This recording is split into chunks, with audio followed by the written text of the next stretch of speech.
Pasar a sentir pasión, dejarse dominar por un sentimiento. Eso es apasionarse. Y eso es lo que sienten y lo que representan los invitados de hoy. Porque se apasionan, porque lo que viven, lo viven de esa forma. Y gracias a vivirlo así, lo sienten así. Un invitado, Alberto, porque es así con su instrumento, con nuestras tradiciones, con la música.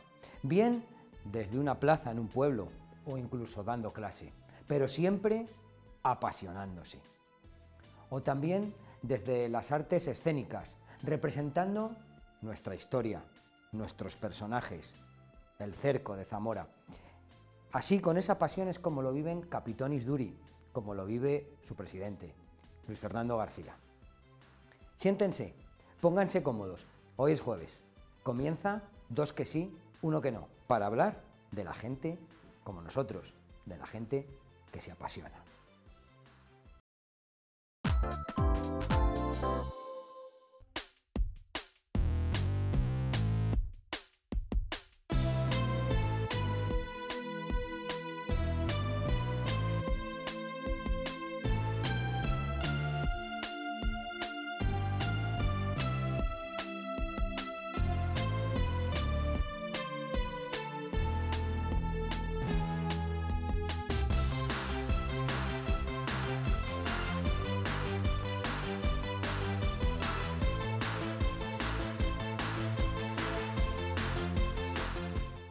Pero antes de empezar con nuestros invitados, tenemos hoy, tercer jueves de mes, tenemos nuestra sección ya habitual de ciencia. Hace ya un mes que estuvo aquí Marta con nosotros para hablarnos pues, de esas cuestiones científicas y aquí la tenemos otra vez. Marta, buenas tardes. Bienvenida. Muchas gracias. Un mes ya, madre de Dios. Madre mía, qué rápido pasa el tiempo. Muchísimo.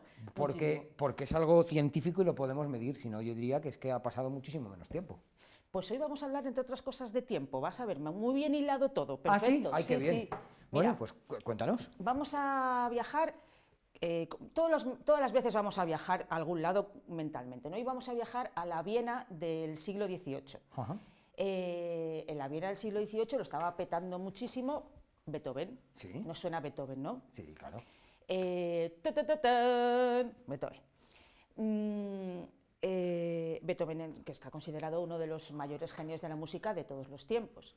Bueno, pues hay un misterio que rodea a Beethoven, que tiene ahora como 200 años, ese misterio, quiero decir, y resulta que hay unos científicos españoles que han desvelado, han descifrado el misterio del metrónomo de Beethoven. Anda, suena muy interesante. A ver, ¿cómo era el misterio ese? Bueno, pues resulta que, bueno, os enseño, he traído uno que me lo ha dejado una compañera la compañera de música del instituto, Esperanza, muchas gracias por habernos dejado el metrónomo. Muchas gracias, Esperanza. Y es este cacharro, que era lo más de lo más en tecnología a principios del siglo XIX, ¿vale? Porque es cuando se inventa. Lo que hace el metrónomo, lo voy a poner para que veáis cómo funciona, ¿vale?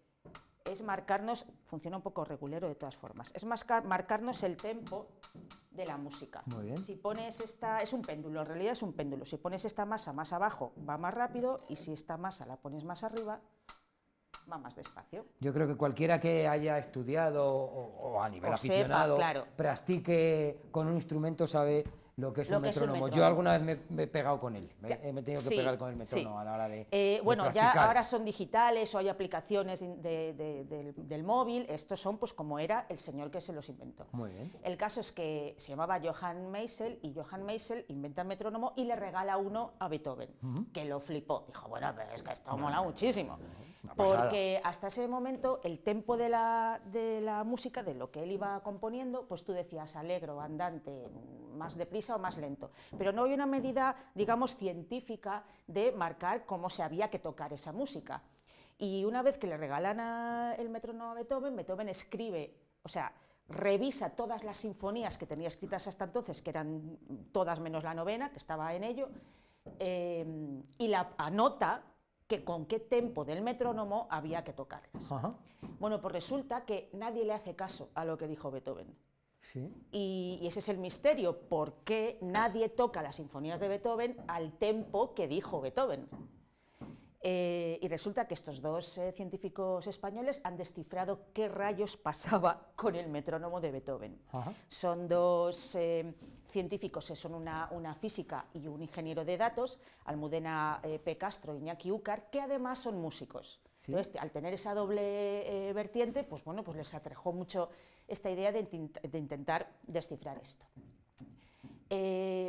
Siempre ha sido un misterio porque no puede ser que uno de los grandes genios de la música se equivocara al escribir los tempos. Entonces, haciendo una revisión, ningún intérprete, ningún director de orquesta toca al ritmo que dijo Beethoven que había que tocar, porque sale demasiado rápido.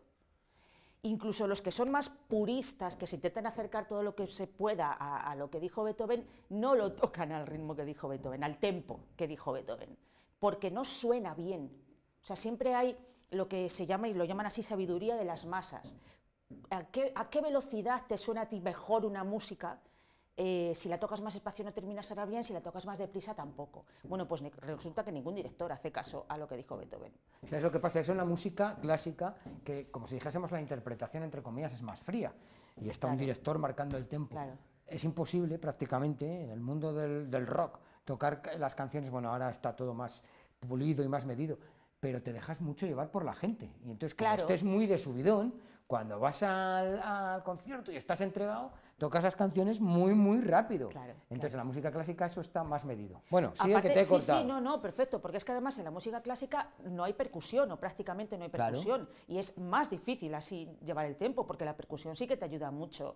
Claro, a mantener el tempo, ¿sí? Claro. A llevarlo. El caso, que estos investigadores, siempre se ha pensado que el metrónomo de Beethoven estaba roto. Y entonces, con esa base, un matemático hace unos años hizo una modelización de cómo sería el metrónomo de Beethoven. Pero este señor no era músico, no sabía nada de música, y esa modelización era como imposible. Entonces, Almudena e Iñaki hicieron su propia modelización, intentaron construir de verdad el metrónomo de Beethoven y romperlo, ponerse a romperlo. Romperlo de diferentes maneras, a ver qué rotura les daba que la lectura del metrónomo fuera el tempo que Beethoven había escrito en sus partituras. Y resulta que no había manera. Lo rompieran como lo rompieran, no salía eso. Este metrónomo está un poco roto, ¿no será? Este metrónomo está un poco roto porque es muy viejito. Pero que era a lo mejor parte del experimento, ¿no? De hecho, el de Beethoven, no es el del experimento que utilizaron estos. Tampoco. El de Beethoven se le perdió la pista en los años 20 y no claro, si lo tuviéramos... Ya lo sabíamos, pues, claro. El caso es que como eso no funcionaba, hicieron unos análisis estadísticos desde las grabaciones de 60, 70 años, un montón, todas las grabaciones que hay de las sinfonías de Beethoven por todos los directores, a ver cuánto se separaba de lo que Beethoven había dicho. Entonces, por eso te decía que incluso los más historicistas no tocan a lo que Beethoven dijo. Algunos se separan mucho, otros menos, pero siempre resultó que siempre sistemáticamente se separaban como 12 pulsos por minuto de lo que Beethoven había marcado. ¿Qué pasa? Que esos 12 pulsos por minuto, al ponerlos en el metrónomo, resulta que es 1,5 centímetros. 1,5 centímetros, y sistemáticamente 1,5 centímetros. Entonces, como que lo que te pide tocar la sabiduría esa de las masas es 12 pulsos por minuto, que equivale a 1,5 centímetros en esta medida de lo que Beethoven había dicho. Bueno, pues es que resulta que esto mide 1,5 centímetros. No en este, porque este ahora ves es como un troncocono y aquí es plano, pero es que en el metrónomo de Beethoven esto era una flecha para abajo. Beethoven estaba midiendo mal con el metrónomo. Porque al ser esto a ti y a mí nos hubiera pasado igual, ¿eh? Al ser una flecha para abajo, estaba midiendo hacia abajo la flecha, cuando resulta que el metrónomo hay que medir aquí arriba. Cuando tú ponías las medidas, era justo 12 pulsos por minuto, que se lee aquí, ¿vale? Claro, no tenían, eso es lo que sospechaban, pero decían, bueno, ¿qué pasa? Que este señor, que ya era mayor, que estaba enfermo, que estaba sordo hace años y tenía un montón de enfermedades, Beethoven, era una persona mayor con una tecnología nueva que no sabía usar. Entonces, en una anotación, históricamente se descubrió que en una anotación de la Novena Sinfonía pone, entre interrogaciones, es manuscrito de Beethoven, 108 o 120. Justo 12 pulsos por minuto. O sea, como para corroborar que efectivamente no es que estuviera roto el metrónomo, es que no lo sabía usar. Y lo han publicado este año y bueno, pues ha tenido mucha repercusión de descubrir el misterio. Efectivamente, Beethoven sabía a qué velocidad quería tocar su música, pero no había transcrito bien porque era una tecnología nueva y no la sabía usar. Qué curioso. Eso es lo que se deduce de la historia del metrónomo de Beethoven. Es curiosísimo. Bueno, además es lógico, porque ¿quién no se equivoca alguna vez con un aparato nuevo? Y más, como dices, que era la última tecnología en el momento. Pero es que es lógico, o sea, que si tú te pones una flecha así para abajo, tú dices, ¿dónde hay que medir? Pues aquí. Claro, de abajo. Claro, pues qué curioso. Que no, que se mide arriba. Es muy, muy interesante. Fíjate lo que ha evolucionado la música desde entonces, y si ahora Beethoven levantase la cabeza. Es increíble. Yo, según lo estabas contando, me imaginé que a lo mejor era por el tipo de material. Al fin y al cabo, ¿cómo funciona un péndulo? O sea, ¿cómo funciona un metrónomo? Es un péndulo. Es un péndulo. Es un péndulo. Aquí, bueno, no se va a ver, pero se ve aquí abajo. O sea, aquí abajo hay un péndulo que lo que haces con esto es variar la velocidad a la que oscila el péndulo. Y cuando estos son de cuerda, por eso podían tener más errores, por eso al final se estropea de tanto darle la cuerda, pero lo que haces es que ese péndulo siempre está oscilando y siempre oscila a la misma velocidad. Entonces, a la que tú le marques aquí, dependiendo de dónde pongas la masa, ¿vale? Y entonces esa es la base científica de un metrónomo, y con ahora estadística, con estos análisis que hicieron estos, pues les ha salido esto y tiene todo el sentido, la verdad. La verdad es que sí, pero lo que es curioso, lo que es interesante es hasta dónde te lleva la ciencia, hasta dónde puede llegar a estudiar la ciencia. Y las relaciones que hay de la ciencia con otras materias, en este caso la música. La música, ya sabes que tiene muchísimas matemáticas. Sí, claro. Parece que había que ha existido ese enfrentamiento, sino como que la música o las artes por un lado y la ciencia por otro, y no tiene por qué ser, no tiene por qué. La cultura es una con mayúsculas, y da igual eso de ciencias o letras, eso tiene que desaparecer, pero ya. Pero totalmente. Además, es verdad que cada vez vemos más relación, más correlación entre las letras, claro, entre las humanidades y entre las ciencias. Bueno, seguro que tienes alguna... Te hablo de la que no. Venga. ¿Te acuerdas vamos a hablar de una científica poco valorada, o valorada así ahora, 200 años después? Entonces volvemos al siglo XIX. Estábamos en el siglo XIX en Viena, pero ahora nos vamos a trasladar a principios del siglo XIX a la costa del sur de Inglaterra. ¿Vale? Ahí está viviendo en estos momentos Mary Anning. Mary Anning es mi que no de estas favorita, le tengo yo mucho aprecio, porque era paleontóloga. Y claro, Mary Anning nació con 3 hándicaps durante su vida. No vivió mucho, vivió cerca de 50 años, pero era mujer, era pobre, por ese orden, y era además disidente religiosa, porque ella no era anglicana, que era lo que eran la mayoría. Y con todo y con eso, ella hizo unos descubrimientos paleontológicos súper importantes. La mayoría de los científicos de su época usaron sus conocimientos sin usarla, o sea, la usaron a ella, pero no la reconocieron. Ella nació, fíjate, cuando tenía 15 meses, esta mujer le cayó un rayo, era una niña, era un bebé. Estaban debajo de un árbol en una tormenta, 3 cuidándola a ella y la niña de 15 meses. Las otras 3 personas fallecieron y la niña sobrevivió. Fíjate. Entonces ella, en el pueblo, que era un pueblo pequeño, una ciudad que se llama Lyme Regis, pues siempre la cosa, la niña que sobrevivió al rayo. Ella se iba a la costa, está en la costa, y allí aparecen muchos fósiles. Y ella se iba a la costa y encontraba fósiles. Con 12 años se encuentra el primer ictiosaurio. Eran de la edad de los dinosaurios, de la época de los dinosaurios, pero marinos en vez de terrestres. Una especie de delfín por la forma, pero carnívoro con unos dientes enormes y tal, un ictiosaurio. Poco más adelante encuentra, desde los 12 años, entonces ella recogía fósiles y los vendía. Ella vivía de vender fósiles. Lo que pasa es que encontró unos fósiles estupendos de organismos que hasta el momento no se conocían. Plesiosaurios, ictiosaurios, pterosaurios. La geología estaba súper de moda en el siglo XIX, en Inglaterra sobre todo. Entonces todos los geólogos conocidos iban por allí, ella les vendía los fósiles, porque además ella los preparaba muy bien, se veía perfectamente lo que era, y bueno, no tuvo el reconocimiento, o sea, todos lo conocían, todos la conocían, pero ni ella fue a Londres a dar una conferencia en la Society esta de Londres, ni la incluyeron en ningún artículo ni nada, ¿vale? Y de hecho pasó penurias durante el tiempo. Ya encontraba fósiles de amonites y los vendía pues a los turistas o a los científicos. Se sigue apareciendo muchos fósiles en esa zona. Fíjate, encontraba unos cefalópodos fósiles, que son como una especie de calamares, digamos, también fosilizados, que quedaba la tinta. Fíjate. ¿Vale? Y con esa tinta ella hacía grabados, es que es alucinante. Impresionante. Grabados hechos con tinta de 200 millones de años. Fíjate. O sea, flipa. Y también los vendía y tal. ¿Y ahora es fácil encontrar, o se conserva los fósiles que ella encontró? Los fósiles que ella encontró están repartidos por museos de todas partes, de Inglaterra y algunos también de Francia.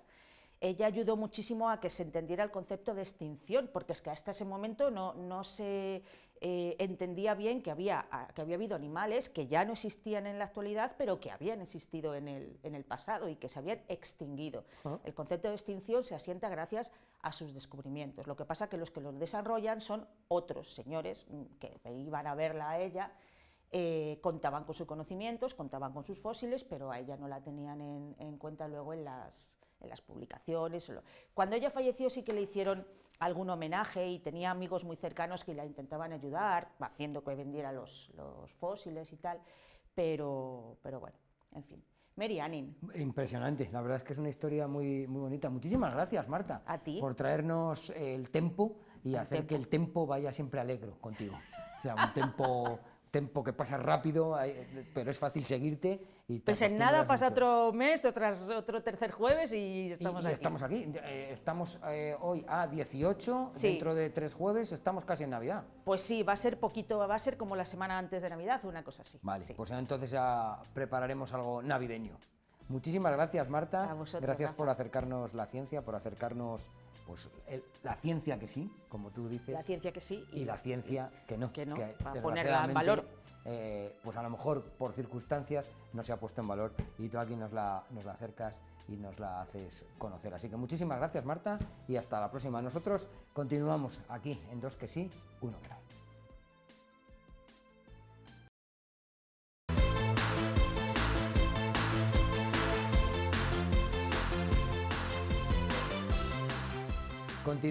Continuamos en Dos que sí, uno que no. Ahora nos vamos hasta la Plaza de Alemania con Rafa García, que nos va a contar una historia muy curiosa de uno de los edificios más emblemáticos de esa zona y quizá de toda la ciudad. Estamos en Menuda Historia.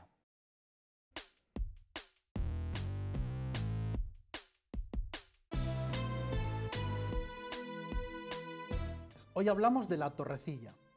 Es el edificio más alto de los que vemos en la Plaza de Alemania de Zamora, no el del Ministerio de Trabajo, sino el que hace esquina con la calle Sant Torquat.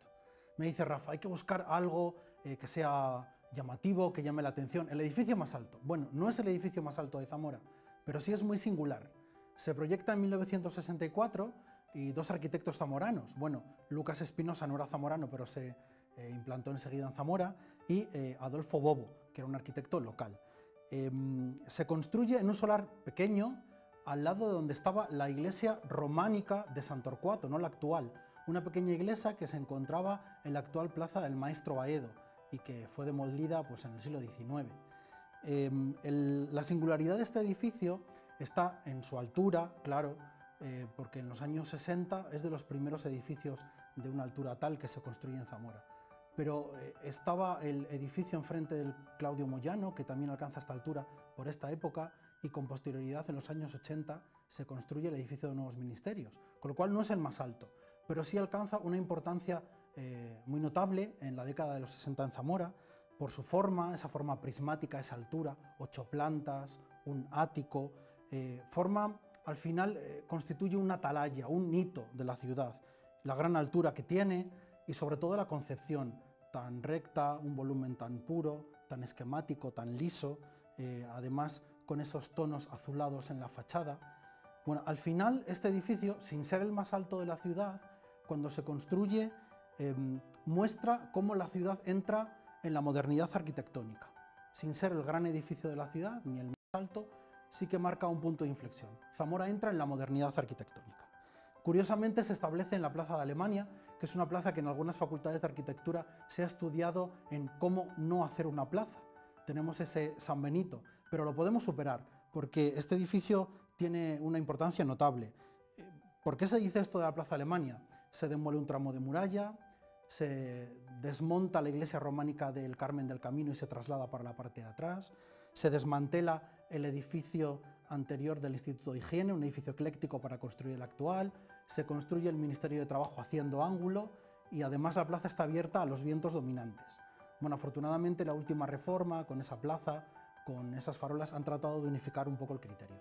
Sin duda, este edificio marca un hito, no solo en la Plaza Alemania de Zamora, sino en la entrada de la ciudad en la modernidad arquitectónica.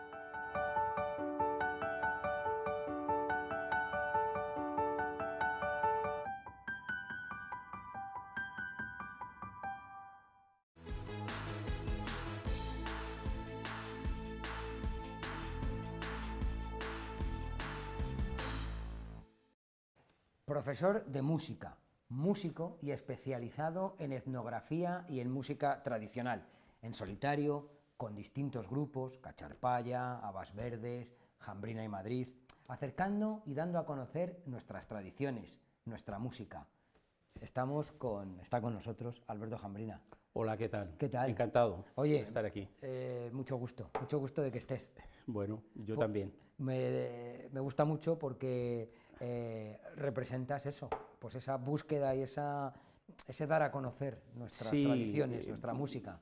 Bueno, lo comentaba el otro día con Antonio Martín, un profesor que ahora está dando clase también en la Escuela de Folclore de Dulzaina. Y dijo, bueno, qué bonito el discurso que echaste y demás. Digo, bueno, pues es que para mí esto ha sido una especie de proyecto vital, ¿no? Al que le he dedicado mucho tiempo, muchas energías, mucha pasión. Y bueno, pues de alguna manera pues me tenía que despedir bien, a gusto. Ya lo hice a finales del curso pasado, digamos en el evento que tuvimos de clausura de curso de la Escuela de Folclore. Pues ya lo anunciamos y ya, bueno, pues dije unas palabras y como pues dejó claro Jesús María Prada Saavedra y Pablo Madrid, pues la apertura de curso, pues como lo otro pues fue un poco precipitado, pues también querían prepararlo bien, entonces fue un acto muy emotivo. Además hemos contado con el grupo de folk en Tavía de Salamanca, que realmente lo hacen muy bien. Como dio la casualidad de que yo había colaborado en el último disco suyo, que se llama Arando Nieve, con un tema, pues claro, toqué con ellos y además hubo tiempo para echar otras palabras y además me regalaron una cerámica preciosa de Numa, de Gamones, que hoy en día pues ya es firma Meseta Ibérica. Ella hace realmente obras de arte y además únicas y bueno, pues desarrolló una especie de clave de sol muy grande que a la vez era una jota de Jambrina.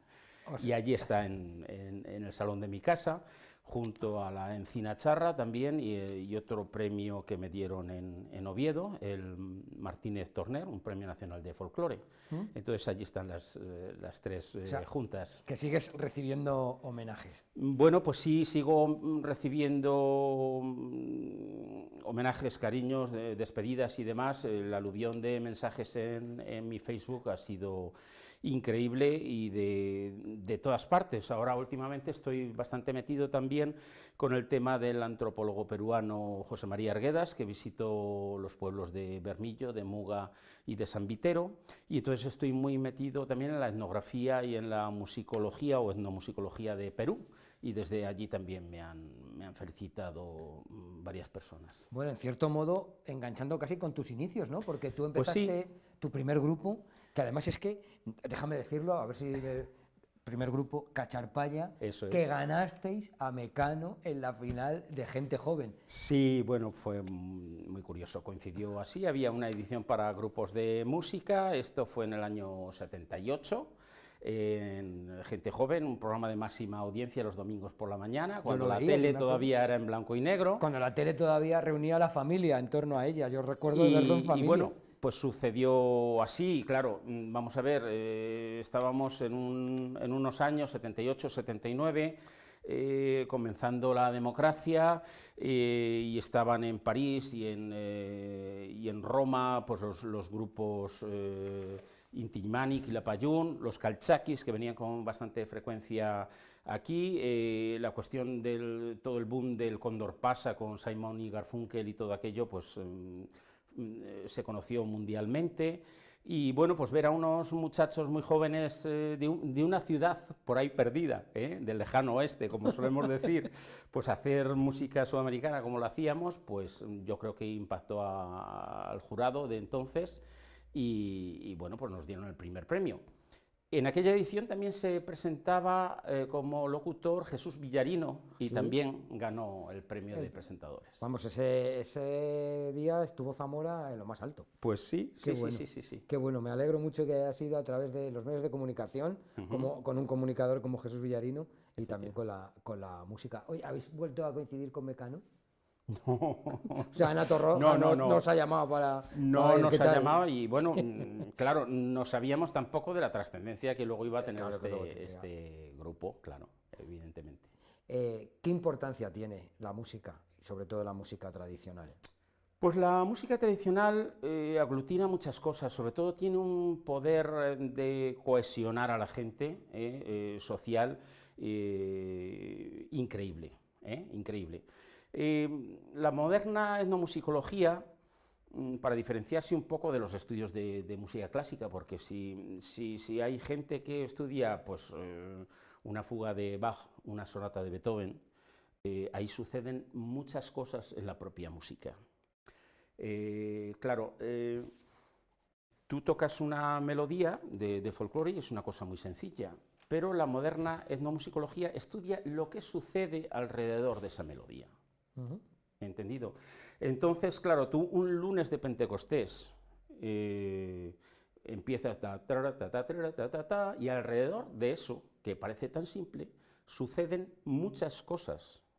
Muchas cosas. Se mueven muchas varas, se brinca, se baila, se está todo el día de fiesta.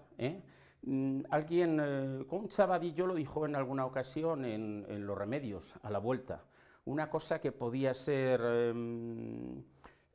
costosa de llevar, hacer 8 kilómetros para allá a la Iniesta y otros 8 para acá, 16 kilómetros, vosotros nos lo hacéis divertido.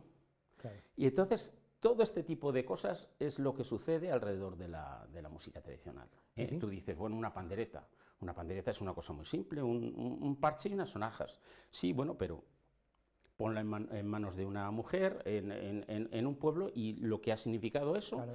Y luego analiza lo que es la pandereta en todo el mundo mediterráneo, en la cornisa cantábrica, etcétera, etcétera. Y entonces, pues la bolsa se enriquece muchísimo. Y lo que dices, las connotaciones que tienen ciertas melodías o ciertos instrumentos, lo claro, que pasa en torno claro a cuando suenan.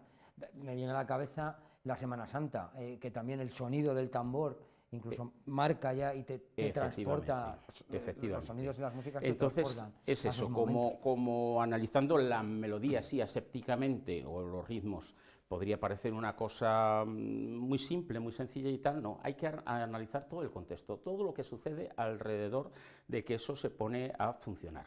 Oye, ¿qué nos cuenta nuestra música tradicional? ¿De qué nos habla? Pues mira, vamos a ver, ahora que estoy muy metido en el mundo andino y la figura de Arguedas, que el mundo andino es cosmosciente, ¿vale? Se da cuenta en todo momento de que estás tú, pero también están los árboles, también están los pájaros, también están los ríos, las cascadas, toda la flora. Yo he llegado a conocer, he tenido el gusto de conocer a personas como Isaías Fadón, que que decía, no, tocar la flauta y el tamboril es muy fácil. Tú te la pones, hablas por ella y ya está. Suena, pero hay que ver qué es lo que está detrás de esa cosmogonía que nos estaba exponiendo Isaías Fadón. Sin duda, él ha conocido a otros, como por ejemplo también Celestino Martín, que se llevaba la flauta con su ganado. A Celestino Martín vinieron a grabarle los del Museo del Hombre de París, en su oficio como pastor, cómo hacía los cencerros, cómo ponía los badajos, etcétera, etcétera. Entonces, Celestino Martín, cuando tocaba la flauta en el campo con su ganado, notaba que las ovejas careaban de una manera especial. Ajá. Entonces, esa unión de las personas con el entorno, con la naturaleza, con el paisaje, eso es lo que tal vez se tarde un poco en ver, pero que yo ya he dicho incluso aquí en alguna otra entrevista. Caminar por esos valles entre Fariza para la ermita del castillo, a primeros de junio, cuando la floración está muy potente, está esplendorosa, pues te hace vivir esos momentos de una manera especial. Es verdad que esa relación que hay entre la naturaleza y la música, desde el folclore, como lo dices tú, desde canciones, a lo mejor, interpretaciones de hace 100 y pico años, y me viene a la cabeza, por ejemplo, Jean-Michel Jarre, que precisamente el tipo de música que hacía era como muy futurista, sí, con sintetizadores, etcétera, sí, sí. Y ya decía que él se fijaba en los sonidos de la naturaleza, con lo cual está muy presente, ¿no? Claro. Y lo decían los antiguos, nil novum sub sole, ¿no? Nada nuevos bajo el sol. Se hacen cosas nuevas sobre lo que ya han hecho otros. Incluso cuando narramos historias, pues narramos un poco también lo que hemos oído contar o lo que hemos leído. Oye, ¿cómo es la labor de recopilación? Pues es una labor preciosa, porque ya lo hemos dicho muchas veces, Pablo Madrid y yo, vas buscando melodías, vas buscando ritmos, pero te encuentras con personas que efectivamente te hablan de esas melodías, de esos ritmos, pero a la vez te transmiten su manera de estar en el mundo, cómo vivían ellos la fiesta, las romerías, cómo teñían las prendas, cómo eran capaces de tocar con un cacho de lata y pasárselo bien. Entonces, en épocas en las que todos sabemos que ha habido muchas necesidades, la música tradicional, digamos que es un colchón que te junta con los de tu pueblo, y te hace llevar mucho mejor las cosas. También los cantos de arada, los cantos de siega, etcétera, etcétera. Oye, ¿siguen apareciendo composiciones nuevas? O sea, pues, ¿te sorprendes a veces cuando haces esa labor de recopilación? Claro, vamos a ver, sí es cierto que mucha de la gente que más sabía se ha ido muriendo. Ya. Pero lo cierto es que también hay tendencias que estudiarían ahora mismo lo que los niños o las niñas escriben en sus carpetas del colegio. Todo esto de Virgen Santa, Virgen Pura, haz que yo apruebe esta asignatura, que vete tú a saber ahora la redacción que puede tener, eso también formaría parte de la cultura tradicional de hoy en día. Y por otra parte, tú de alguna manera encuentras lo que vas buscando. Si tú haces una recopilación de cosas de Semana Santa, pues te centras en la Semana Santa, pero a lo mejor estás obviando el carnaval. Claro. Y resulta que, bueno, pues pasaste con esos informantes, con esos señores o esas señoras, una tarde hablando de Semana Santa, pero se te olvidó hablar del carnaval, con lo cual pues tendrías que volver. Nosotros cuando lo hacíamos en el 83, en el 84, 85, 86, por ahí y demás, aplicábamos unos cuestionarios que eran el ciclo vital y el ciclo anual. Y ahí sí que era una malla, una red en la que caían muchas cosas de todo tipo, porque era un cuestionario un poco más exhaustivo. Oye, ¿y se habrán perdido muchas? Hombre, pues lógicamente sí. Qué pena, lógicamente, ¿no? Sí. Ya, bueno, qué pena, pero lo que decimos, habría que estar atento a las nuevas cosas que están sucediendo hoy en día. Los corros de niños, que ya se grababan entonces, pero bueno, hace falta saber qué es lo que pasaría hoy.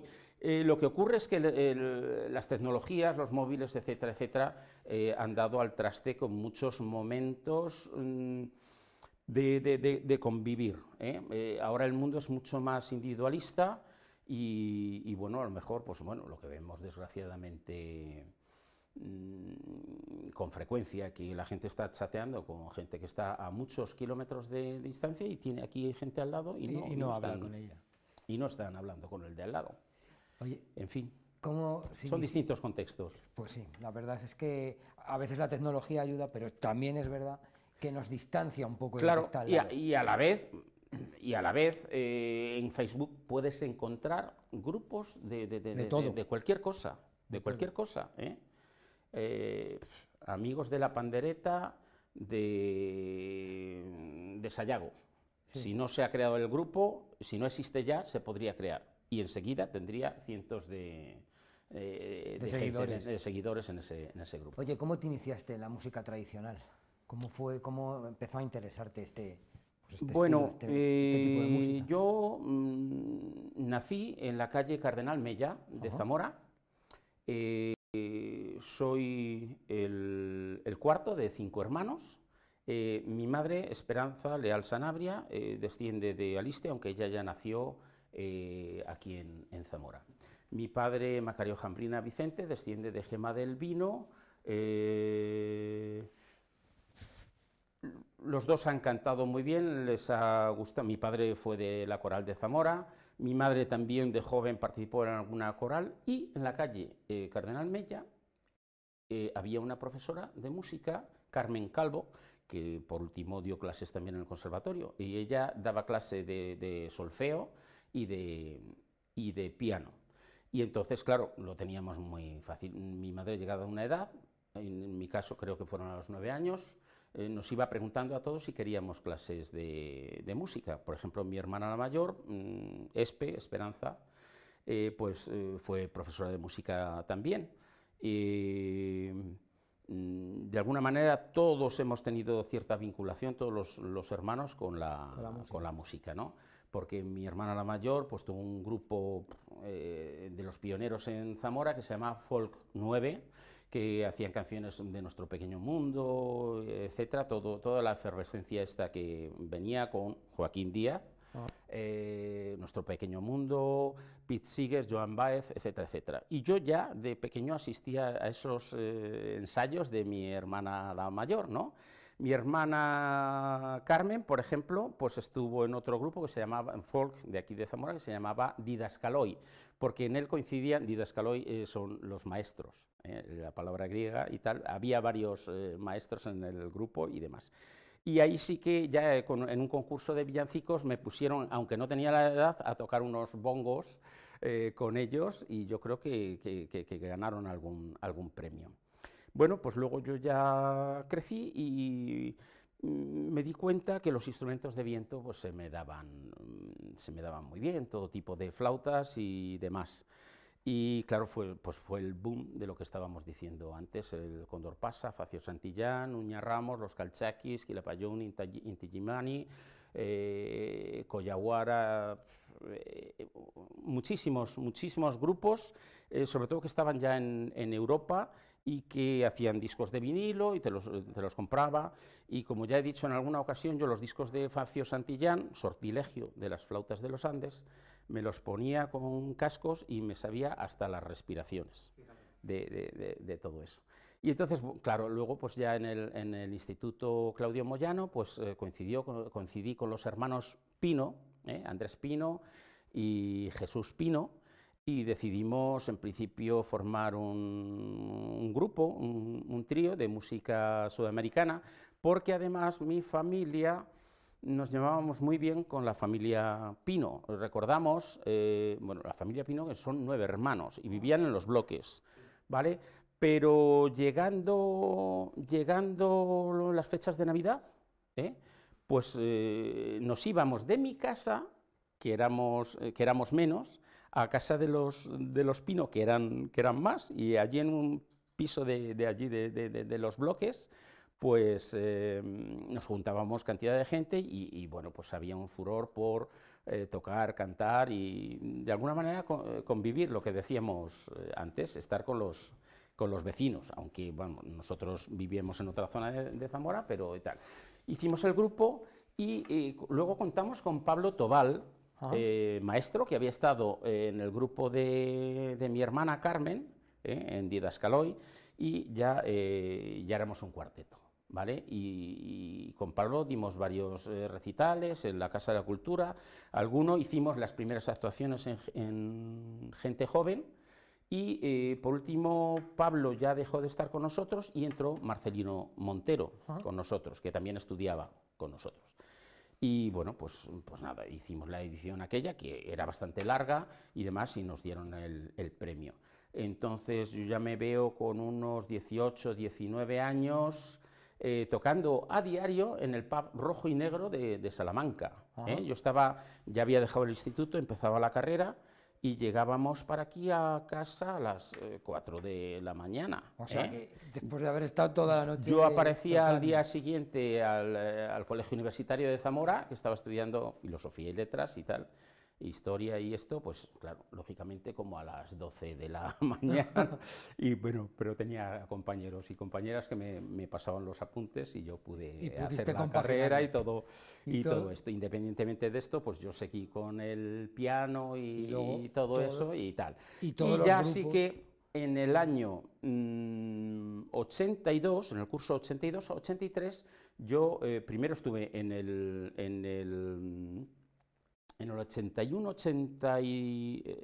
81, el 23F me pilló en Badajoz. Yo tratando de estudiar piano para hacer virtuosismo. Y al año siguiente me fui a Madrid, donde ya cursé específicamente con Dionisio Preciado la asignatura de folclore. Y ahí había que empezar a hacer trabajos de campo y demás. Y es ahí cuando, bueno, pues me compró la flauta y el tambor lo conservo todavía. Fuimos a Mogarraz, Salamanca, Lorenzo Titón, que nos vendió ese tambor, y las primeras flautas de 3 agujeros. Fuimos a grabar a Mayalde y a otros sitios. Y este ha sido el inicio de un largo recorrido. De un largo viaje. Me acuerdo, además... Sí. Que muchas gracias. Que es una pena, porque tenemos el tiempo, es el que es, y me gustaría seguir escuchándote, así que te tienes que venir otro día. Bueno, cuando queráis. Venga, yo encantado. Pues otro día te vienes, pero te vienes con la flauta y el tamboril, con esa que compraste en Mogarraz. Encantado. Nosotros continuamos en Dos que sí, uno que no. Después de publicidad tendremos a nuestro siguiente invitado, Luis Fer García.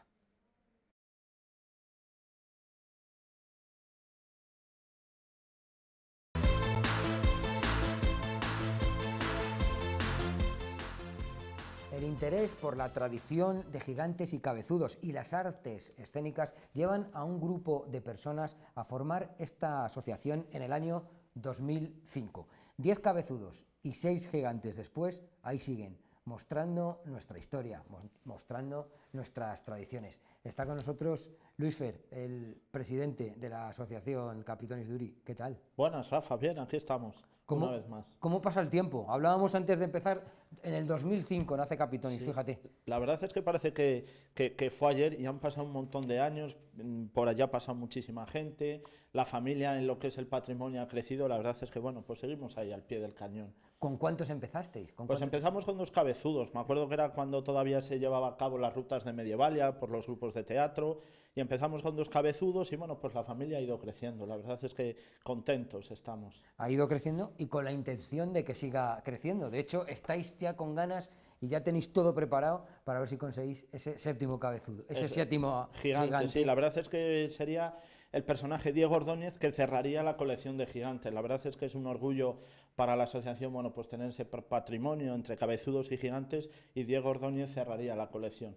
ya, con él ya tendríais pues, prácticamente todos los personajes del cerco de Zamora. Exactamente, sí, estarían los personajes principales y nos darían pues mucho más juego a la hora de llevar a cabo representaciones teatrales. Bueno, para conseguir ese séptimo gigante vais a celebrar la 11ª gala Capitonis Duri. Cuéntanos, porque es con la participación de Adán Borges y de Borjo Meyer, Exactamente. el mago Borjo Meyer, con lo cual una gala que ya es un clásico en Zamora. Es verdad, ya el año pasado por motivos evidentemente del COVID no pudimos hacerla, este año vamos con la 11ª, con esos dos invitados, el primero que has dicho, finalista del programa Got Talent, que viene pues desde Huelva a cantar a Zamora, y luego hará de presentador y mago a la vez, pues Borjo Meyer, y evidentemente, bueno, pues es una gala donde los socios de Capitonis celebramos los títulos de socio de honor, ¿no? Nosotros en el mes de octubre tuvimos una asamblea, allí se decidió, pues en este caso, otorgar los títulos socios de honor 2021 a los sanitarios. En este caso, bueno, pues hemos querido representar a todos ellos, la directora, ¿no?, en este caso del Complejo Asistencial Virgen de la Concha. Y luego hemos también, ya no solo por vecinos, porque compartimos lo que es las dependencias del ayuntamiento de la antigua estación de autobuses, a la agrupación de voluntarios Protección Civil, ya no solo también porque nos acompañan en los desfiles, cabalgatas y pasacalles que hacemos, sino también porque creemos que han hecho una buena labor durante esos meses tan duros, ¿no?, de la pandemia, hace ya un año. Es lo que te iba a decir, que es que, de hecho lo has escrito, lo escribes muy bien, que son unos héroes que también van a hombros, ¿verdad? Y con el corazón tan grande como los gigantes. Sí. Entonces los socios, bueno, pues tuvieron a bien que la junta directiva nombrara a esas personas, se votó, allí salió todo por unanimidad, se lo informamos en este caso a Monse, ¿no?, la directora del Hospital Virgen de la Concha, y luego se lo dijimos a Moncho, ¿no?, de Moncho Trigueros de Protección Civil, y encantados, y estarán presentes ellos y mucha más gente, bueno, pues en esa gala que tendrá lugar en el Teatro del Seminario de San Atilano. La gente queda así un poco sorprendida, ¿no?, en el Teatro del Seminario. La verdad es que hay pocos teatros, pero este teatro que ha sido recientemente restaurado, yo invito, ¿no?, ya no solo a que acudan a la gala de Capitonis, sino de que, bueno, pues cualquier acto que celebre el propio obispado o cualquier otro colectivo de cualquier índole, bueno, pues que vayan, porque ha quedado un teatro muy bonito. La verdad es que es un teatro muy bonito, había, como si dijésemos, estaban los mimbres para hacerlo, y es verdad que es un teatro, un lujo el tenerlo aquí, y es el sábado 27 a las 7:30 de la tarde. Exactamente, sí, por un coste de 4 euros, que como bien decías al principio, con este nuevo gigante van a ir destinados a la construcción, ¿no?, de ese gigante, que lo volverá a llevar a cabo, pues en este caso el escultor o artesano, como lo queramos llamar, Jaime. La verdad es que ya está casi ultimándolo y lo va a vestir Andrea Valero, así que yo creo que va a ser un éxito asegurado. ¿Y cuándo podremos ver ese gigante? Pues si Dios quiere, estamos con negociaciones con el ayuntamiento, no por el tema económico, sino porque el año que viene es un gran año para Zamora, es el 950 aniversario del cerco de Zamora, entonces estamos intentando cerrar una serie de actividades con el ayuntamiento y otras entidades e instituciones, y bueno, estamos buscando el momento. Yo creo que pasada Semana Santa litúrgica en la calle, como la queramos llamar, porque a día de hoy no sabemos nada, pero lo presentaremos pasada la Semana Santa, el gigante por todo lo alto. Pues ahí estaremos. Sí, hombre, por supuesto. Para ver a Diego Ordóñez, que a mí personalmente es un personaje del cerco de Zamora al que le tengo muchísimo cariño. Lo sé y me consta. Es verdad. Bueno, una gala, hablábamos de que es ya algo tradicional, es una cita tradicional en Zamora, 11 galas ya. ¿Qué supone para Capitonis esta gala? Bueno, pues la verdad es como si dijéramos el broche de oro, ¿no?, a este año. Es verdad que este año no ha sido como otros años, porque realizábamos muchos pasacalles, nos llamaban de ayuntamientos de los pueblos y todo, íbamos a realizar desfiles y todo, pero bueno, este año hemos tenido alguno, pero no como quisiéramos. Pero bueno, tampoco nos queremos adelantar, las cosas todavía están como están. En verdad, cada vez que salimos, pues movemos alrededor de 60 personas y tampoco es cuestión, pues, de subir 60 personas en el autobús, baja, lleva, pon. Bueno, en definitiva, hemos hecho representaciones en el Castillo y en el Teatro Ramos Carrión. Hicimos una pequeña representación contando la historia de la Fundación Rey Alfonso Enríquez. Entonces, bueno, pues hemos tenido ahí unos pequeños proyectos. Hemos presentado varios proyectos para que el año que viene podamos llevarlo a cabo. Ya te digo que es el 950 aniversario del cerco y creo que Zamora no lo debe dejar de escapar. Seguro que no. Esperemos que se mire también para para los grupos de Zamora, ¿verdad? Para la gente que hace cosas en Zamora, que está tan pegada también al cerco. Oye, ¿cómo surge Capitonis Duri? Pues la verdad es que, bueno, muchos de los fundadores pertenecíamos pues, a varios grupos de teatro aficionado, ¿no?, de Zamora, y a raíz de las rutas, que yo creo que deberían volver otra vez, Medievalia, bueno, pues nos entró el gusanillo, ¿no?, del cerco, ¿no?, de Zamora. Así que nosotros hacíamos leyendas, pero bueno, el cerco todavía nos pegaba mucho más. Conocimos en este caso a Jaime, el padre de Jesús, del grupo Atrezo, para el que no lo conozca. Pues bueno, allí tenía unas figuritas de los gigantes y tal.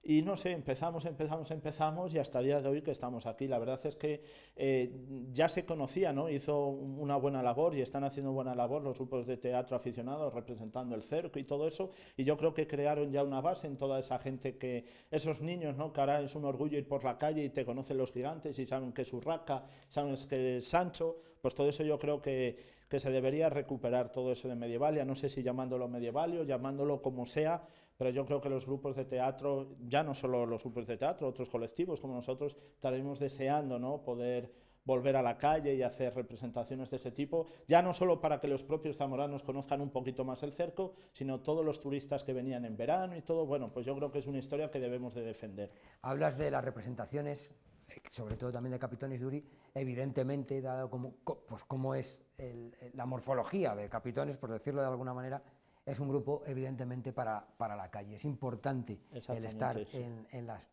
estar en la calle. ¿Qué supone para vosotros esas actuaciones? La verdad es que nos da la vida, ¿no? Porque a lo mejor, bueno, tenemos un hándicap, que los gigantes, evidentemente, pues el hecho de que ir por la calle, pues corren el riesgo de que cualquier chaval tal se acerque, porque además los hemos hecho, los llamamos como gigantes de museo, ¿no? Porque están hechos con unos ropajes, unas telas, pues que la verdad, pues no sé si estos últimos gigantes ascienden, a lo mejor todo lo que es la hechura de la ropa, la tela, cabeza, manos, estructura, pues ascienden más o menos a los 8.000 euros. Quiero decirte que es un patrimonio que Capitonis ha podido conseguir, ya no solo con las instituciones, sino gracias a las aportaciones individuales de los propios socios. Y la verdad es que para nosotros, cuando el ayuntamiento el año que viene, si vuelve a ver San Pedro o tal, que nos vuelvan a llamar y tal, pues evidentemente como en casa desfilar, creo que en ningún otro sitio. La verdad es que sí, ya se ha convertido en parte importante del paisaje, el mirar para arriba. Sí, y ver los chavales, sobre todo cuando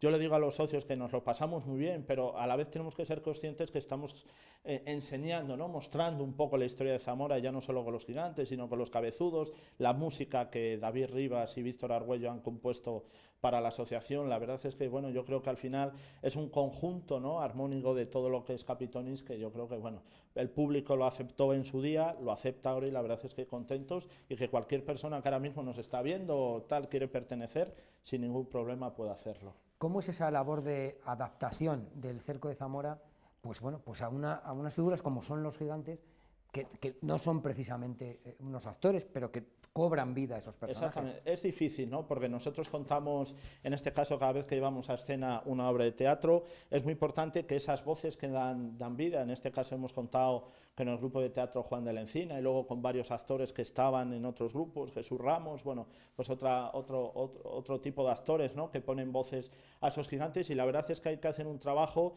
porque evidentemente cuando se ve el gigante es una cara que no tiene expresión, por lo cual los movimientos, ¿no?, que el propio cargador hace debajo tienen que ser casi a la vez que las voces. Entonces, pues la verdad es que llevan muchos ensayos, y bueno, el resultado es que, bueno, pues en todos los montajes que hemos hecho el público ha respondido, y yo creo que el esfuerzo que hacen ya no solo esos actores, ¿no?, poniendo voz, sino los propios cargadores, pues es de agradecer. La verdad es que también es verdad que hay un trabajo ahí, una coreografía especial para esas representaciones que vemos. Nos habéis acostumbrado a mirar la historia para arriba. Exactamente, sí, sí, es verdad. Mira, ahora que me estaba recordando, hicimos cuando presentamos el gigante El Cid y Bellido, me acuerdo yo que además uno de los carteles, que lo diseñó en este caso mi hermano Javi, me acuerdo que puso una niña, ¿no?, mirando para arriba, y es lo que me ha recordado ahora al hacerlo, aquellos tiempos cuando hacíamos Capitonis Duri, nuestros propios carteles. La verdad es que, bueno, pues ver a esos chavales, estamos deseando volver a la calle, y que todos esos chavales, los que se hayan perdido estos 2 años, que han tenido la oportunidad de ir a las representaciones, pero lo que es desfilar en la calle, ojalá lo podamos recuperar pronto. ¿Cómo se pertenece a Capitonis Duri?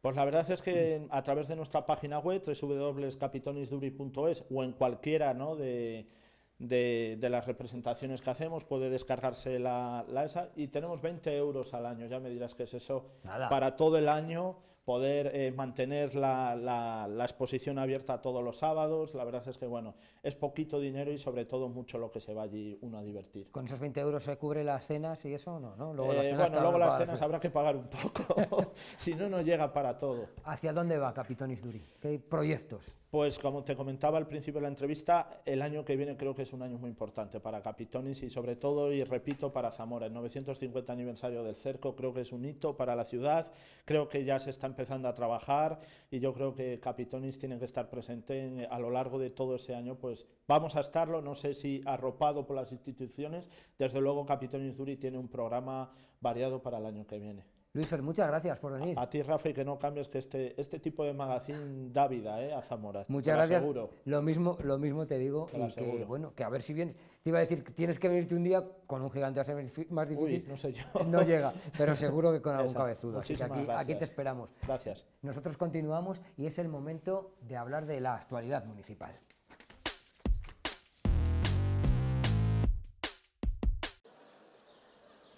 Tras el reciente reconocimiento de Zamora como ciudad amiga de la infancia por parte de UNICEF, el Ayuntamiento conmemora la Semana de la Infancia con diversas actividades que se desarrollarán durante los próximos días, coincidiendo con el Día de los Derechos de los Niños, el 20 de noviembre.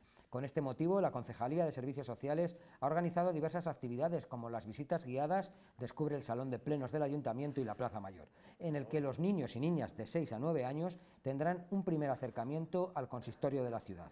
Este viernes se realizará un pleno infantil y juvenil en formato online con aulas de los centros educativos de tercero de educación infantil y primero de primaria, entre otras actividades. Curioso pleno, seguro que aprendemos cosas muy interesantes de estos chavales. Y ahora es el momento de decir quiénes han sido los ganadores del concurso de cine, esa pregunta que dejó Freddy Reguilón, que esta semana han sido Cristina Crespo y Raúl de las Heras. Ya sabéis, tenéis 2 pases dobles para poder ir a ver las películas que queráis. Así que aquí os esperamos. Esta ha sido 2 que sí, 1 que no. Hasta la próxima semana, el próximo jueves, que será tiempo de charla, tiempo de 2 que sí, 1 que no.